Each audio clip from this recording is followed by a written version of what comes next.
평생 나는 가족이 전부라 믿었습니다. 형님 입에서 믿을 수 없는 말이 나왔습니다. 돈 줄게. 내 딸 간 좀 주라. 일요일 오후였습니다. 휴대폰이 울렸습니다.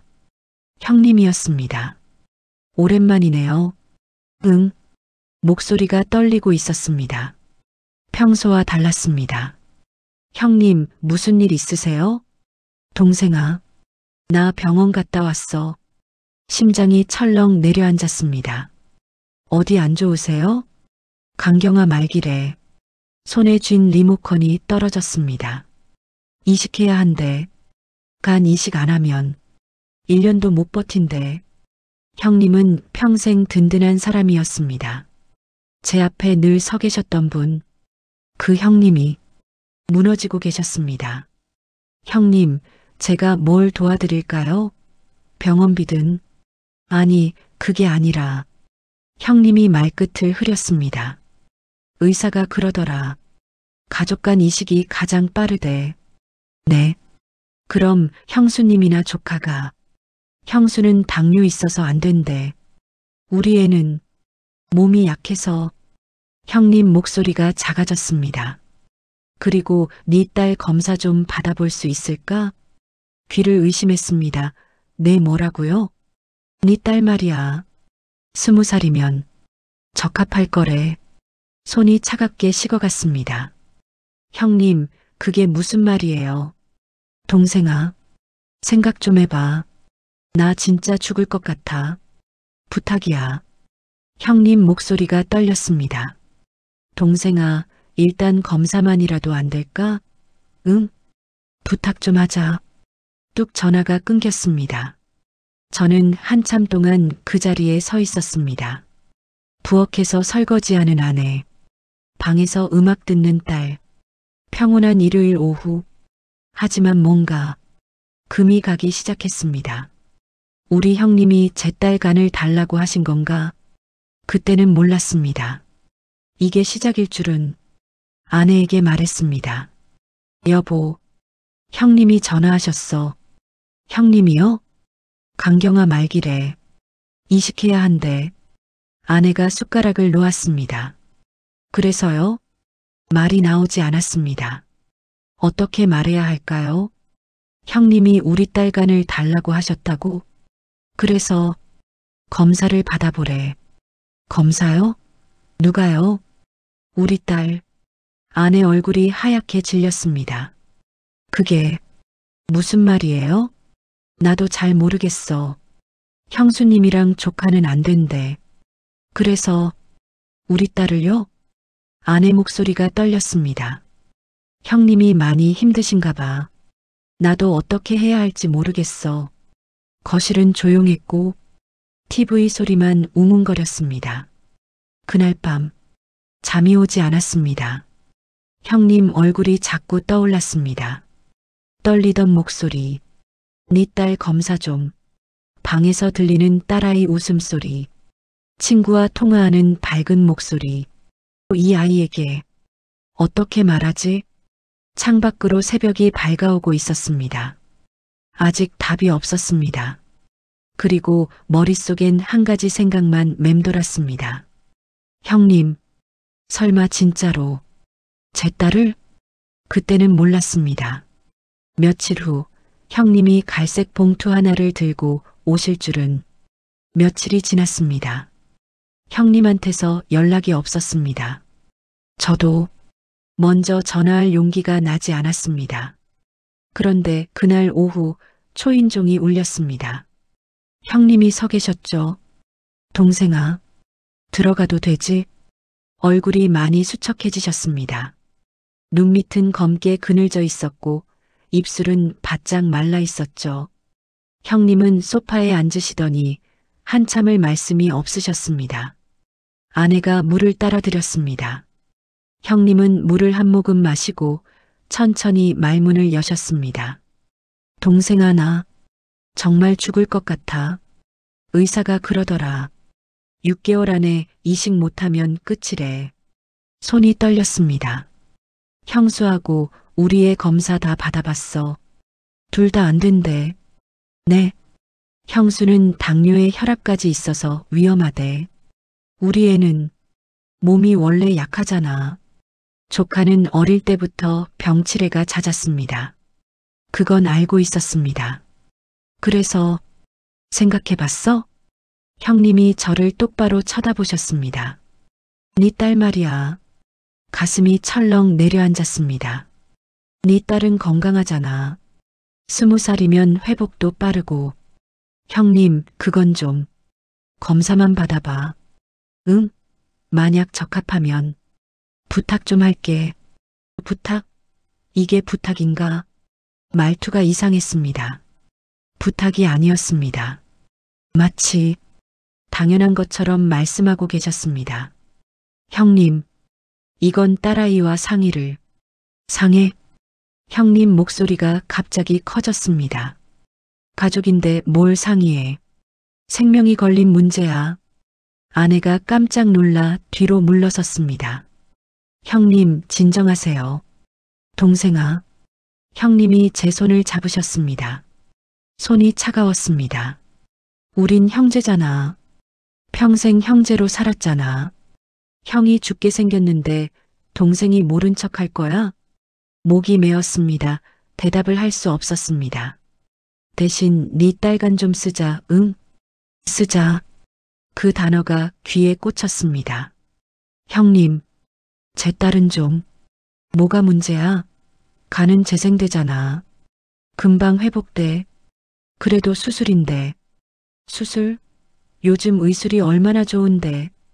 형님이 소파에서 일어나셨습니다. 일주일 줄게. 생각해봐. 형님, 형 살려야지. 당연한 거 아니야? 형님은 그렇게 말씀하시고 집을 나가셨습니다. 문이 닫히고 거실에는 침묵만 남았고 아내가 떨리는 목소리로 물었습니다. 여보, 어떡해요? 저는 대답할 수 없었습니다. 형님이 아니었다. 빚쟁이의 말투였다. 당연하다고 하셨습니다. 형 살리는 게 당연하다고. 하지만 제 딸 인생은요. 그날 밤 거실 소파에 앉아 있었습니다. TV는 켜져 있었지만 무슨 소리인지 들리지 않았습니다. 딸아이 방에서 불빛이 새어나왔습니다. 문틈으로 웃음소리가 들렸습니다. 친구와 통화하는 것 같았습니다. 밝고 행복한 목소리.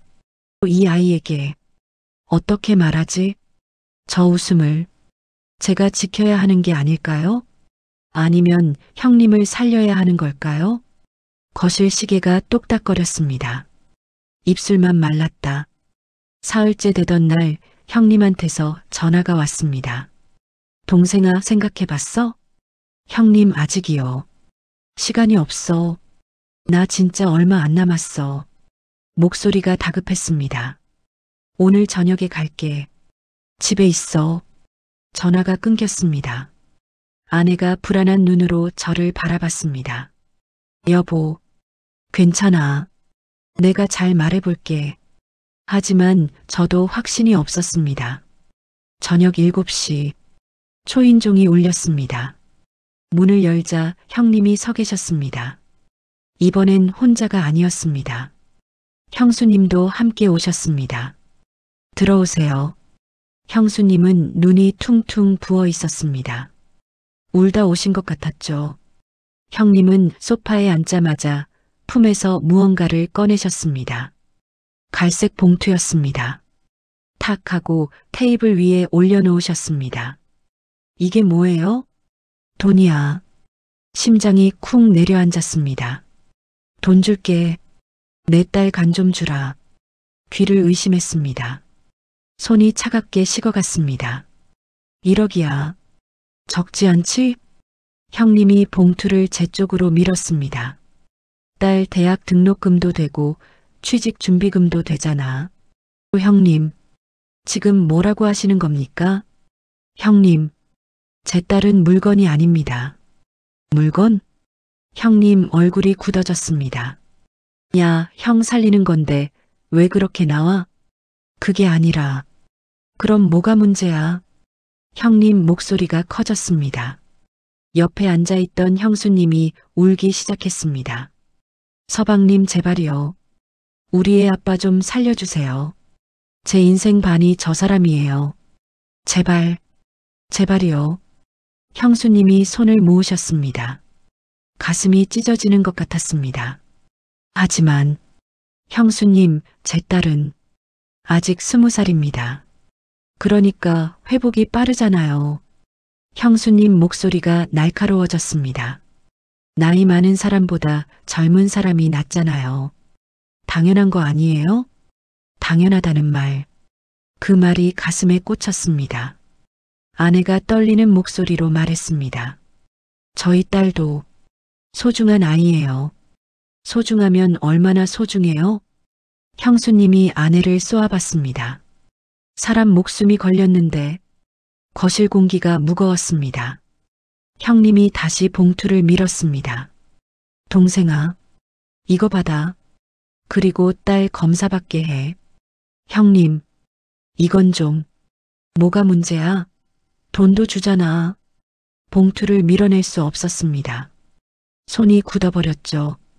형님이 일어나셨습니다. 생각해봐. 일주일 더 줄게. 동생아. 형님이 저를 똑바로 쳐다보셨습니다. 눈빛이 차가웠습니다. 형이 죽으면 넌 평생 후회할 거야. 그렇게 말씀하시고 형수님과 함께 나가셨습니다. 문이 닫히고 테이블 위에 봉투가 남아 있었습니다. 아내가 그걸 집어들었습니다. 손이 떨리고 있었죠. 아내가 봉투를 가방에 넣었습니다. 내일 돌려주겠다고 했습니다. 그날 밤 저는 잠들 수 없었습니다. 형님 말이 계속 귓가에 맴돌았습니다. 돈 줄게. 내 딸 간 좀 주라. 왜 하필 돈 이야기를 하신 겁니까? 새벽 3시 딸아이 방에서 불이 켜졌습니다.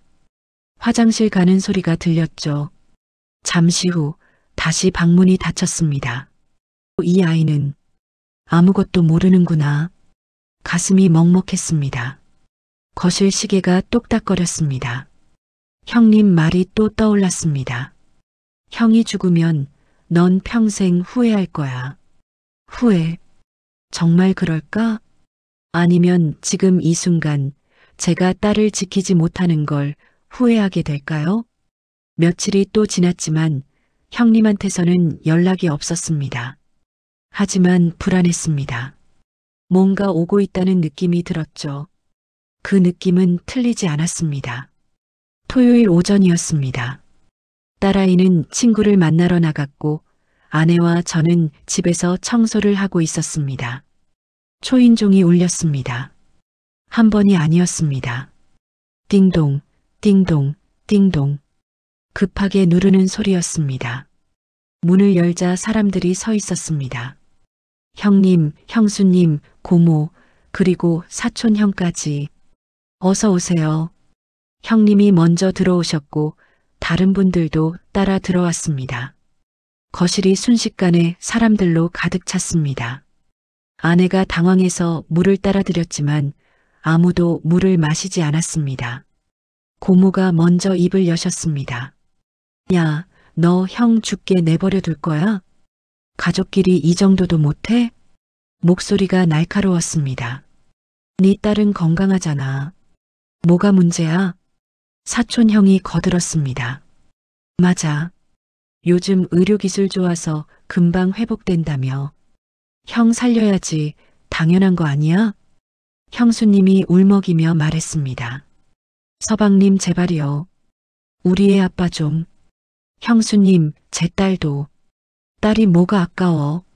고모가 소리쳤습니다. 간 한 조각이면 되잖아. 한 조각. 아내가 떨리는 목소리로 말했습니다. 그래도 수술이에요. 위험할 수도 있고. 위험? 형수님이 아내를 쏘아봤습니다.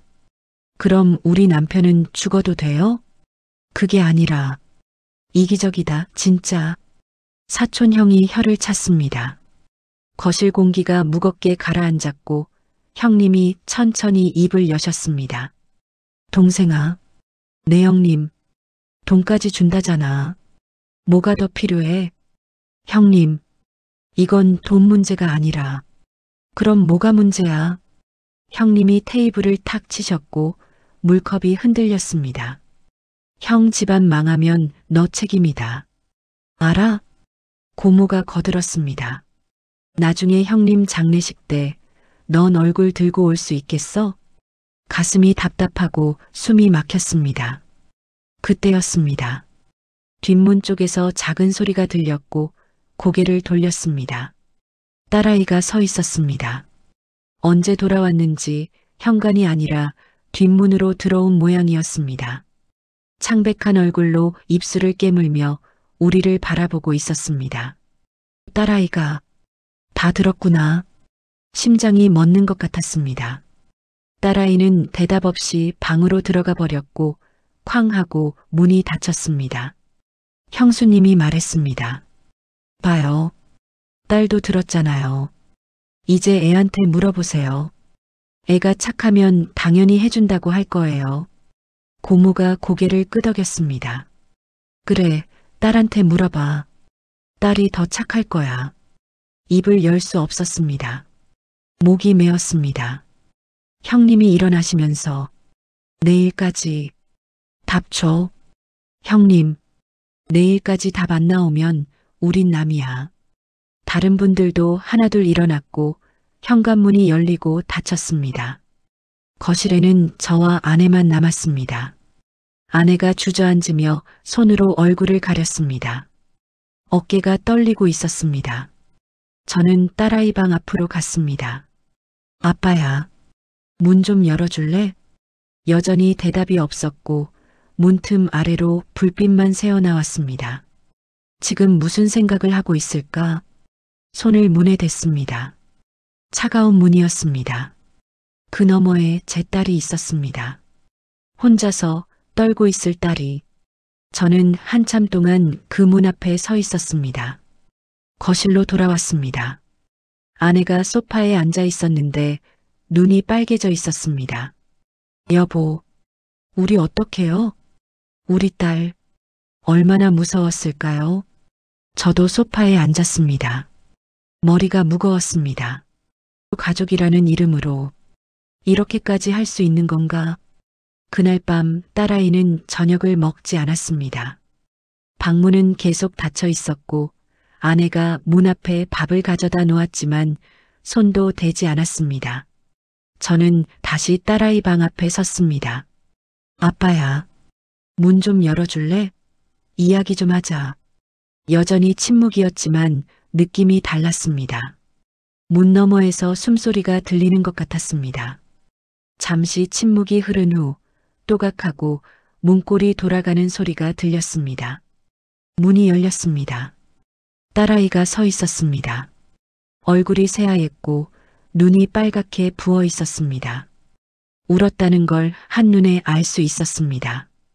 들어가도 될까? 딸아이가 고개를 끄덕였습니다. 한참 동안 아무 말도 하지 못했습니다. 딸아이가 먼저 입을 열었습니다. 아빠, 떨리고 있었습니다. 나, 해야 돼? 심장이 멎는 것 같았습니다. 뭐를? 큰아버지, 간말이야. 딸아이가 무릎 위에 놓인 손을 꼭 쥐었습니다. 내가 해야 되는 거야? 눈물이 뚝 떨어졌습니다. 이 아이가 혼자서 얼마나 고민했을까. 저는 딸아이 옆에 앉았습니다. 절대 아니야. 넌 안 해도 돼.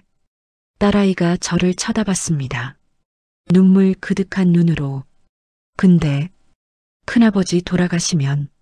제가 딸의 손을 잡았습니다. 차갑게 식어 있었습니다. 넌 아무 잘못도 안 했어. 아무것도. 딸아이가 울기 시작했습니다. 다들 나보고 이기적이래. 아니야. 목소리를 높였습니다. 넌 이기적인 게 아니야. 딸아이가 고개를 숙였고 어깨가 떨렸습니다. 저는 딸을 꽉 안았습니다. 아빠가 지킬게. 딸아이가 제 품에서 울었습니다. 한참을 등을 토닥이고 머리를 쓰다듬었습니다. 이 아이를 누구도 해치지 못하게 할 거야. 한참 후에 딸아이가 물었습니다. 아빠, 근데 큰아버지는 어떻게? 다른 방법이 있을 거야. 딸아이를 바라봤습니다. 눈을 똑바로 보며 말했습니다. 아빠는 너를 선택할 거야. 세상 누가 뭐라고 해도 아빠는 너를 지킬 거야. 딸아이가 다시 울었습니다. 하지만 이번엔 조금 달랐죠. 안도하는 것 같았습니다. 고마워. 그 말에 가슴이 뭉클했습니다. 고마워라니. 지켜주는 게 당연한데 딸이 아빠한테 고맙다고 해야 하는 이 상황이 너무 슬펐습니다. 거실에서 아내가 기다리고 있었습니다. 괜찮아. 이제 괜찮을 거야. 아내가 제 손을 잡았습니다. 여보, 우리 잘하고 있는 거 맞죠? 응. 우린 잘하고 있어. 하지만 가슴 한편이 무거웠습니다. 형님 얼굴이 떠올랐고, 형님, 죄송합니다. 하지만 제 딸은 드릴 수 없습니다. 그날 밤 저는 결심했습니다. 내일 형님께 전화하기로, 분명하게 말씀드리기로. 손이 떨렸지만 마음은 단호했습니다. 거실 시계가 똑딱거렸고 창밖은 어두웠습니다. 하지만 제 마음속엔 한 가지만 분명했습니다. 딸을 지키겠다는 것. 그것만은 흔들리지 않았습니다. 다음 날 아침 일요일이었습니다. 딸아이는 방에서 나오지 않았고 아내는 부엌에서 조용히 설거지를 하고 있었습니다. 저는 거실 소파에 앉아 있었습니다. 휴대폰을 손에 쥔 채 형님 전화번호를 오래 바라봤습니다. 분명하게 말씀드려야 해. 손가락이 떨렸습니다. 신호음이 울렸고 한 번, 두 번, 세 번. 여보세요. 형님 목소리였습니다. 지쳐 있었습니다. 형님 저예요. 그래 결정했어? 목소리가 차가웠습니다. 형님 안 될 것 같습니다. 뭐라고? 우리 딸과는 드릴 수 없습니다.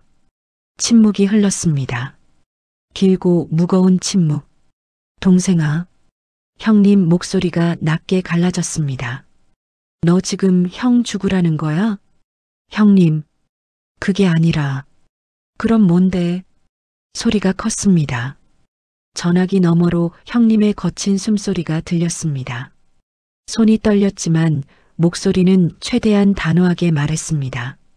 형님 살리려고 제 딸을 희생시킬 순 없습니다. 희생? 극악한 한 조각이 희생이야? 형님, 제 딸은 20살인데 수술은 위험해요. 요즘 의료기술이 얼마나 좋은데. 그래도 안 됩니다. 뭐라고? 형님이 소리쳤습니다. 우린 형제잖아. 평생 형제로 살았잖아. 알고 있어요. 그런데 형이 죽게 생겼는데 모른 척 할 거야? 가슴이 찢어지는 것 같았습니다. 형님, 제 딸은 물건이 아닙니다. 물건? 누가 물건이래? 돈 주시면서 우리 딸 간 달라고 하셨잖습니까? 그건 형님 말이 막혔습니다. 형님, 제가 천천히 말했습니다. 제 딸은 제가 지켜야 할 사람입니다. 형님 마음도 이해합니다. 정말 힘드실 거 알아요. 목이 메었습니다. 하지만 제 딸 인생을 대신 드릴 순 없습니다. 긴 침묵이 흘렀고 형님의 숨소리만 들렸습니다. 그래. 형님 목소리가 차갑게 식었습니다. 알았어. 우린 이제 남이다. 심장이 철렁 내려앉았습니다. 형님, 그렇게 말씀하시면 다신 연락하지 마. 형님, 왜 그러세요? 형 장례식에도 오지 마. 넌 자격 없어. 대답할 수 없었습니다. 넌 평생 후회할 거야. 전화가 끊겼습니다. 손에 쥔 휴대폰을 내려다보니 화면이 꺼져 있었습니다. 검은 화면에 제 얼굴이 비쳤습니다. 형님, 정말 이렇게 끝나는 겁니까? 아내가 다가왔습니다. 여보, 끝났어. 형님이 남이래. 아내가 제 어깨를 안았습니다. 아무 말도 하지 않고 다만 옆에 있어 주었습니다.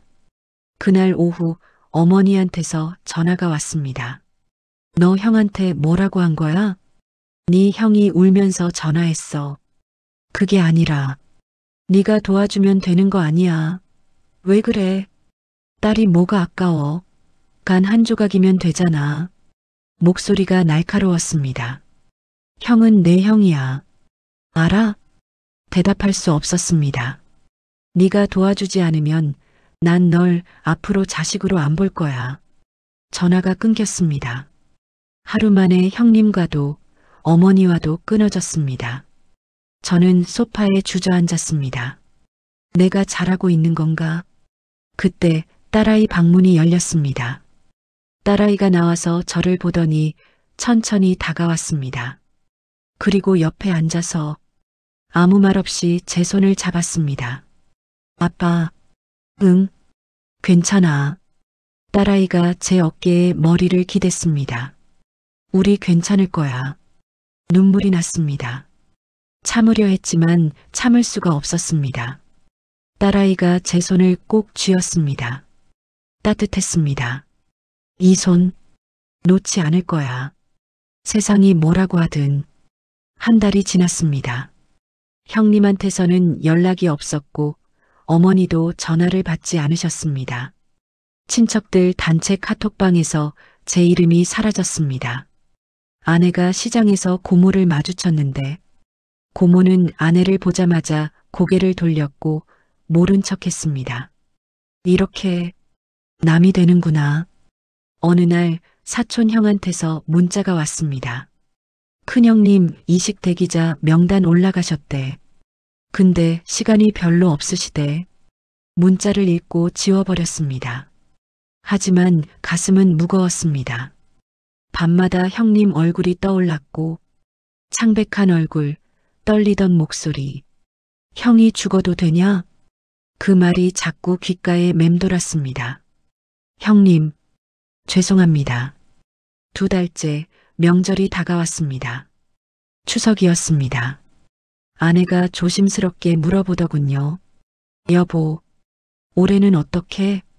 대답이 나오지 않았습니다. 시댁에 안 가도 돼? 아마 우리한테 오지 말라고 할 거야. 예상은 맞았습니다. 아무한테서도 연락이 오지 않았습니다. 명절 아침 다른 가족들은 고향에 내려갔을 겁니다. 형님도 어머니도 고모도 우리만 서울에 남았습니다. 딸아이는 방에서 나오지 않았고 아내는 부엌에서 간단하게 전을 부치고 있었습니다. 저는 거실에 혼자 앉아 있었습니다. 명절인데 이렇게 조용할 수가. 휴대폰이 울렸습니다. 어머니였습니다. 어머니, 넌 명절인데 뭐하냐? 집에 있어요. 네 형은 병원이야. 알아? 대답할 수 없었습니다.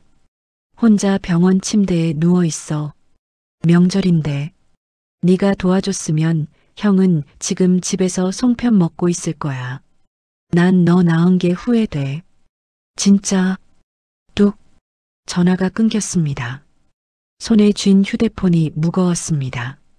어머니, 저도 힘듭니다. 저녁에 셋이서 식탁에 앉았습니다.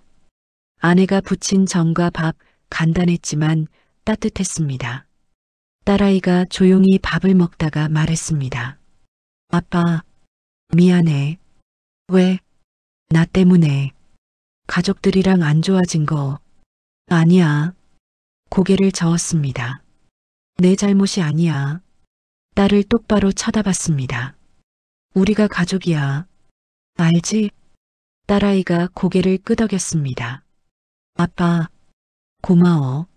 아내가 딸의 손을 잡았고 저도 손을 얹었습니다. 이게 진짜 가족이구나. 3달째 소문이 돌았습니다. 동네 사람들 사이에서 저 집 아들 형 죽게 내버려뒀대. 돈도 준다는데 안 도와줬대.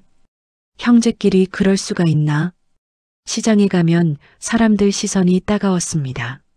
수군거리는 소리가 들렸고 아내가 많이 힘들어했습니다. 여보, 사람들이 자꾸 신경 쓰지 마. 근데 우리가 뭘 잘못했어? 아무것도 안 했어. 아내 얼굴은 지쳐 있었고 딸아이도 마찬가지였습니다. 그럼에도 매일 아침 딸아이는 학교에 갔고 아내는 시장에 갔고 저는 회사에 갔습니다. 우리는 살아갔습니다. 조용히 묵묵히 우린 잘못하지 않았어. 우린 우리 딸을 지켰을 뿐이야. 어느 날 밤 딸아이 방에 불이 켜져 있었습니다. 들어가도 돼? 네, 들어오세요. 딸아이는 책상에서 공부하고 있었습니다. 우리 딸 공부 열심히 하네. 네, 시험 기간이에요. 딸아이가 펜을 내려놓고 저를 봤습니다. 아빠 있잖아. 응? 나 잘 살고 싶어? 말이 나오지 않았습니다. 열심히 살아서 아빠 자랑스럽게 해줄게. 가슴이 뭉클했습니다. 우리 딸은 이미 아빠의 자랑이야. 딸아이가 웃었습니다. 처음으로 오랜만에 편안한 미소였습니다. 방을 나와서 거실에 서서 딸아이 방을 바라봤습니다. 잘한 거 맞아. 우린 잘하고 있어. 형님과 연락이 끊긴 지 6개월이 지났습니다. 어느 날 사촌 형한테서 연락이 왔습니다. 큰형님 이식 받으셨대. 다행히 기증자가 나왔대. 가슴을 쓸어내렸습니다. 살아계시다는 것, 그것만으로도 감사했습니다. 하지만 그 후로도 형님한테서는 연락이 없었습니다. 명절에도 제사에도 우리는 빠졌습니다. 형님, 건강하시길 바랍니다. 가끔 생각합니다. 잘한 걸까? 후회하느냐고요? 솔직히 가끔은 그렇습니다. 형님 빈자리가 아픕니다. 하지만 매일 아침 밥 먹으러 나오는 딸아이를 볼 때마다 알겠습니다. 잘한 거라고. 가족이란 피가 아니라 양심으로 이어지는 것이더군요. 형님은 제 딸을 돈으로 살 수 있는 부품처럼 말씀하셨죠. 그게 가족입니까? 진짜 가족은 서로를 지키려는 마음입니다. 희생을 강요하는 게 아니라 함께 방법을 찾는 것이죠. 제가 지킨 것은 딸의 간이 아닙니다. 딸의 존엄성이었고 딸의 인생이었습니다. 형제애는 끝났고 어머니와도 멀어졌습니다. 친척들과도 남이 되었습니다. 하지만 아빠는 계속됩니다. 오늘도 내일도 평생 살아있구나, 여기 있구나, 웃고 있구나. 그것만으로 충분합니다. 어제 딸아이가 대학 합격 통지서를 받았습니다. 아빠, 나 합격이야. 환하게 웃는 얼굴, 셋이서 껴안고 울었습니다. 이 순간을 지킨 거야. 이 웃음을 지킨 거야. 가족이라는 이름으로 다른 사람의 아이를 희생시키려 할 때 그건 가족이 아니라 폭력입니다. 저는 그 폭력으로부터 제 딸을 지켰습니다. 후회하지 않습니다. 형님께는 죄송합니다. 하지만 제 딸은 그 무엇과도 바꿀 수 없습니다. 저는 오늘도 아빠입니다. 안녕하세요. 사연스럽게입니다. 가족이라는 이름이 항상 사랑은 아닙니다. 때로는 그 이름으로 누군가를 희생시키려 할 때도 있죠. 하지만 진짜 가족은 서로를 지키는 마음입니다. 부모는 세상과 싸워서라도 자식을 지킵니다. 그것이 부모의 의무이자 사랑입니다. 오늘도 묵묵히 가족을 지키며 살아가시는 모든 분들께 응원을 보냅니다. 구독과 좋아요는 사연스럽게 채널에 큰 힘이 됩니다.